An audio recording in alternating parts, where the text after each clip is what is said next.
വലിയ നോമ്പിന്റെ ആത്മീയ തീവ്രതയിലേക്ക് ക്രൈസ്തവ വിശ്വാസികൾ പ്രവേശിക്കുമ്പോൾ അതിൻ്റെ ഹൃദയഭാഗമായി മാറുന്നത് കുരിശിന്റെ വഴിയാണ്. യേശുക്രിസ്തുവിന്റെ പീഡാനുഭവങ്ങളെ ഓർമ്മിപ്പിക്കുന്ന ഈ ഭക്തി നിർഭരമായ ആചരണം കേരളത്തിന്റെ ഏറ്റവും പ്രസിദ്ധമായത് മലയാറ്റൂർ മലമുകളിൽ തന്നെയാണ്.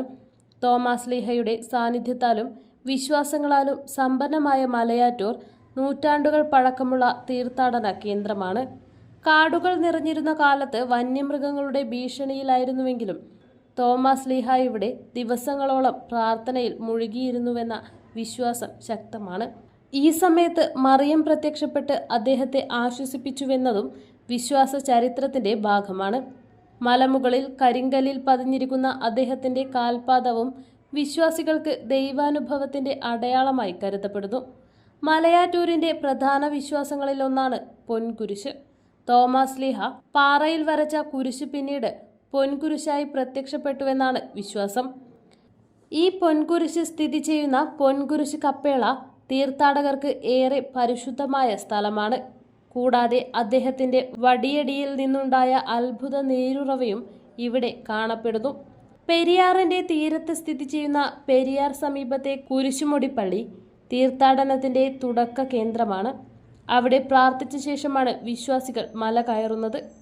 മലമുകളിൽ സ്ഥിതി ചെയ്യുന്ന ആനകുത്തിയ പള്ളി അതിൻ്റെ ഭിത്തിയിൽ കാണുന്ന ആനയുടെ കുത്തുപാടിനെ അടിസ്ഥാനമാക്കിയാണ് പേര് ലഭിച്ചത്. ദുഃഖവെള്ളിയും ഉയിർപ്പ് തിരുനാളിന് മുന്നോടിയായ ദിവസങ്ങളും മലയാറ്റൂരിലേക്ക് ആയിരക്കണക്കിന് വിശ്വാസികൾ ഒഴുകിയെത്തുന്നു. കുരിശും വരച്ച് 14 ഇടങ്ങളിലൂടെ കടന്നു പോകുന്ന കുരിശിന്റെ വഴി പൂർത്തിയാക്കിയ ശേഷം മാർത്തോമാ മണ്ഡപത്തിൽ പ്രാർത്ഥിച്ച് കുർബാനയിൽ പങ്കെടുത്ത് വിശുദ്ധ സ്ഥലങ്ങൾ സന്ദർശിച്ച് വിശ്വാസികൾ ആത്മസന്തോഷത്തോടെ മടങ്ങുന്നു. മലയോരത്തു നിന്ന് വിശ്വാസികളും മലയാറ്റൂരിലേക്ക് പോകുന്ന തിരക്കിലാണ്. തിരുമേനി സെന്റ് ആന്റണീസ് ദേവാലയത്തിന്റെ കീഴിൽ പ്രവർത്തിക്കുന്ന വിൻസെന്റ് ഡി പോൾ സൊസൈറ്റിയുടെ നേതൃത്വത്തിലാണ് തീർത്ഥാടനം സംഘടിപ്പിച്ചത്. തിരുമേനി സെന്റ് ആന്റണീസ് അസിസ്റ്റന്റ് വികാരി ഫാദർ ജോമോൻ മങ്കുഴിക്കരി, പോപ്പി പുളിയാച്ചിറ എന്നിവരും നേതൃത്വം നൽകി.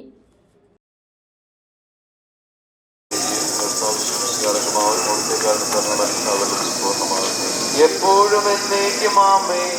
സഹോദരരെ, സർവ്വരാജ്യത്തിലുള്ള വിശ്വാസത്തോടെ ദൈവത്തിന്റെ ശരീരം സ്വീകരിക്കുവാനും അടുത്ത രക്തമാണ് ചെയ്യുവാനും തിരുസഭ നിങ്ങളെ ക്ഷണിക്കുന്നു.